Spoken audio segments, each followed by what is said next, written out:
ต้องอ้อมไปอ้อมมากันเจอมันเสียงแง่อยู่ทางนี้วะมันเข้าไปลักซูซี่ไปทางนี้นึงที่นี้มันเสียงแง่ก็เก่านะมันเก่ามันเสียงแง่นะนี่วะเพราะว่าไปทางใต้น้ำมันหูดอกใต้น้ำก็เอาโค้งอะไรขึ้นมาสั้นเคลื่อนนั่นก็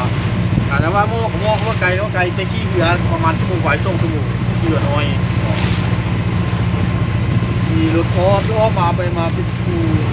ง้อมกัดยอดกันเลยนะทราบกันไปทราบกันมาแต่ที่รถเบอร์นี่เย็นดีเนาะระยะเที่ยวบนระยะมีจุดได้หูดีเขาอยู่สู้บนนี่อันนี้เขาคือตามเบอร์เราฟังเขา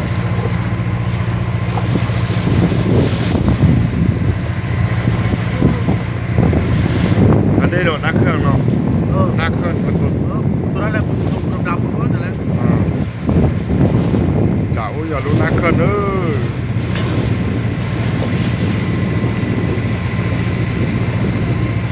เดี๋ยวไม่ยอมปาติเตาเขาตัด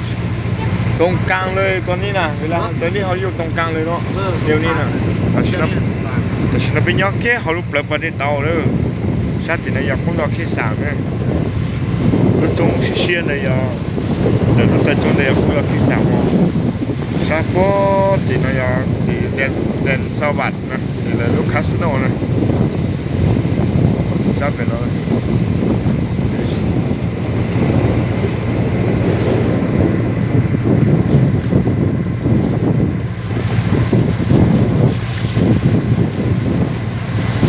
กี่โจนเราหมดทุกค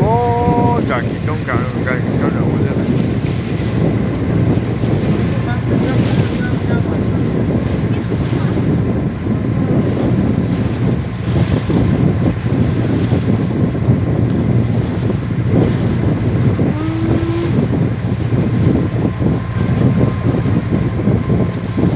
โอ้เลยมองเขาอย่าอยู่จิบมองกันตลอดใจก็เลยตัวนี้ค่ะมาเวลามันมีลมพัดเวลาพายุเข้ามานี่ตัวนี้มันจะแห้งกว่านี้ดีน้ำฝนเป็นแห้งกว่านี้เนาะอันนี้พวกธรรมดาเนี่ยเข้ามาช่วงปิดอันนี้เป็นปิดเลยเป็นฟังมาเลยน้ำต่ำใช่ไหมวะบนเขาหันน่ะที่มันเป็นพายุทะเลนะต่ำนะถ้าว่ามันป่วยคนลึกขึ้นมันเองต่ำ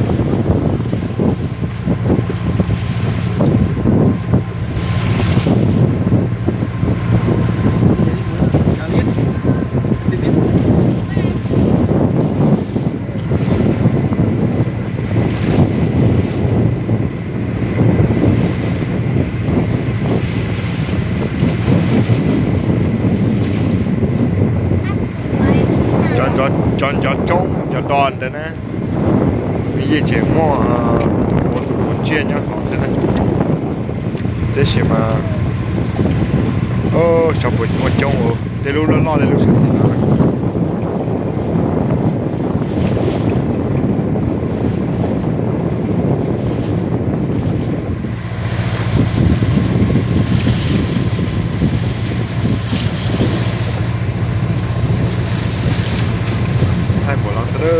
ถ่ายวิดีโอเลย